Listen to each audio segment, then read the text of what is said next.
Hello everyone, this is Robin here from Cheese from Scratch, and this week over on Instagram I was teaching everyone how to make their own homemade sour cream. So we make homemade sour cream in our house every single week.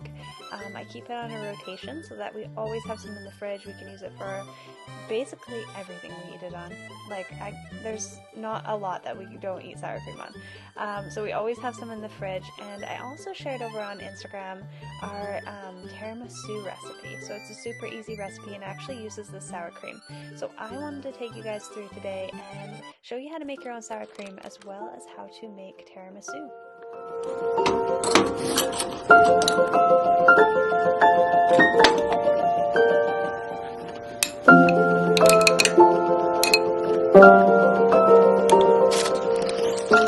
So I have ate so much dessert this week. My kids went back to school a couple weeks ago now, so I feel like I've been baking a lot. And having sour cream in the fridge is just really helpful for baking, as well as having clabber culture always on hand on the counter.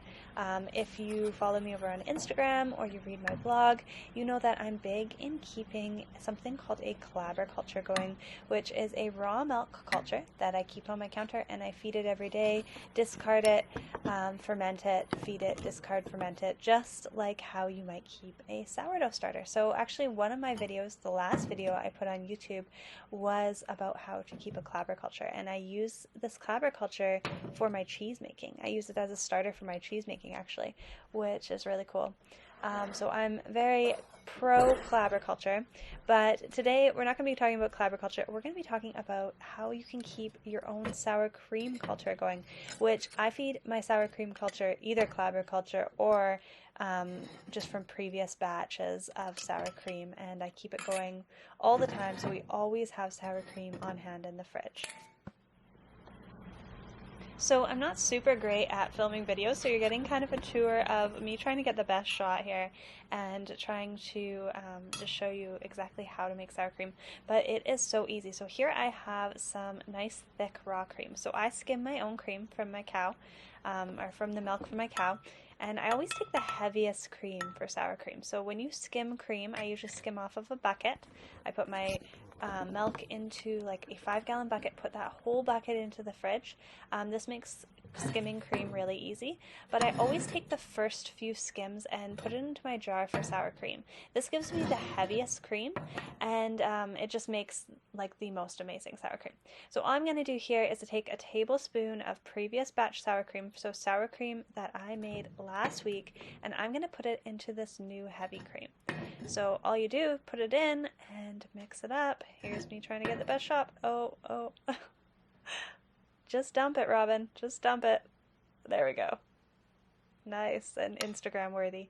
Alright, so stir that up, and then what you're going to do is you're going to put a loose cover on it, and you're going to let it sit on the counter for about 12 to 24 hours. So depending on the coolness of your house, or how warm it is in your house, this is going to take longer or shorter of a time. And the biggest thing here is to not let it over ferment. So if you over ferment sour cream, what happens is it becomes really yeasty and has a yeasty, disgusting kind of taste. So I don't recommend over fermenting your sour cream. So check it at the 12-hour mark for sure. And I have more information on my blog about how to not make your cream cheese taste yeasty and how to troubleshoot if you do make it yeasty. So I have a full blog post on there, and I'm going to link it below so you guys can check that out. And I realized I said cream cheese there, and I meant to say sour cream. But anyways, here, let's go and make some tiramisu.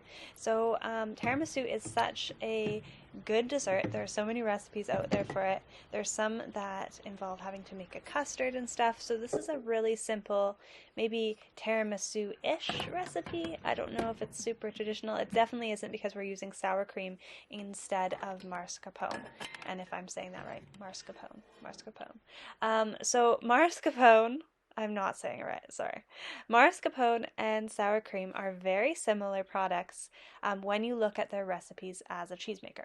So if you are looking at a sour cream recipe, a cream cheese recipe, a creme fraiche recipe, didn't say that right either, or a mascarpone recipe, or a quark recipe, or a chèvre recipe, all of them are super similar. And that's something that I put to light sort of in my most recent reel over on Instagram, is that they really are similar. So you can interchange them a little bit when you are making your own dairy products at home. There's no need to, you need sour cream this week for tacos, but do you also need to make an extra batch of mascarpone for tiramisu? No, you can use your sour cream.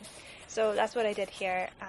And if your sour cream is a little bit thinner, a little bit on the thinner side, you might want to strain it for a couple hours just through a cloth line colander, just to make a little bit thicker. But I thought that mine was pretty thick here. So all you're going to do is you're going to take 1.5 cups of whipping cream, or like heavy cream. You're going to whip it. So 1.5 cups of like liquid heavy cream. You're going to whip it. You're going to fold in a teaspoon of vanilla, 3/4 cup, sorry, of sugar, and a cup of sour cream. And then you're going to take a cup of really strong coffee. And if you want to, you can mix in a couple tablespoons of like a coffee flavored liqueur, like a Kahlua. That's what I used here, but that's an optional step. It just makes it taste a little bit more coffee. And you're going to dip lady fingers into it. So you're going to use a package and a half of lady fingers, and you want to dip them into the coffee, make a layer on the bottom, put half of your sour cream mixture over top, and then you're going to do another middle layer of these lady fingers dipped in coffee, and then you are going to put the rest of your mixture over top, and you're going to dust the whole thing with cocoa powder. So you just take a fine mesh sieve, and you're going to just sprinkle your cocoa powder through it. And this is the most delicious thing ever. You're going to put it in the fridge, and you're going to let it refrigerate overnight. So, as I said, I've been doing a ton of baking lately since my kids went back to school, and I finally perfected my New York style cheesecake with homemade cream cheese recipe. So, this recipe is going to be coming out mid-October in a special collab over on Instagram. A bunch of Homestead ladies are collabing to, is collabing a word? Collab. Are collaborating. There we go. Are collaborating. Use basic English, Robin. Are collaborating to put together a fall cookbook. So I'm really excited for you guys to see this, and I'm excited for this recipe to be in there. So in that cookbook, I'm going to be talking about some of the ways that I use clabber discard around my kitchen, and then I'm also going to be sharing this recipe in there and how to make your own clabber discard cream cheese that you can make into this amazing cake. So I'm excited to share that. Below I will link how to sign up for my newsletter, and if you sign up for my newsletter, then you will be one of the first to know when this collaboration cookbook comes out. So that will be October 16th is actually the date that it's going to come out, and I'm really excited for you guys to see this recipe and then to eat this recipe because it was delicious. And I have eaten so much dessert this week, but I'm excited for you guys too as well. So don't forget to subscribe to my channel and check out the links below because I post a lot over on Instagram and over on my blog. So check those resources out if you want to learn how to make your own homemade cheese and keep your family in dairy products.